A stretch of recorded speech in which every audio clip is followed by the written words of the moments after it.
દેવા પડે, અંતે ભોગવવા પડે, કરેલા કર્મના બદલા બધાને દેવા પડે. અને કર્મ પીડા છે ને આપણે જ ભોગવવી પડે. એમાં કોઈ સાથ ન આપે.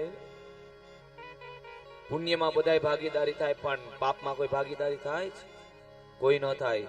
આપણું કર્મ આપણે જ ભોગવવું પડે. ઘણીવાર એને અવતારમાં જન્મમાં ભોગવવું અને ઘણીવાર બીજા જન્મમાં ભોગવવું પડે. એવું નથી કે જન્મમાં ભોગવવું પડે. બે દાખલા આપણને નજર સામે જ છે. પછી બહુ જોવરાવા જાજુ જાવું નહીં, કારણ કે જેટલું જોવરાવા જાય ને એટલું જાજુ નડે, અને તમને નડે નહીં તો અમારું હાલે ક્યાંથી? બધું ભેગું જોઈએ ને. સ્ત્રીઓ બહેનોમાં તો ખાસ ખોટી અંધશ્રદ્ધામાં પડતા જ નહીં. આ તો પગ દુખતા હોય, કમર દુખતી હોય, ગોઠણ દુખતા હોય ને એટલે કે હું નડતું હોય છે, નડે જ કરમ.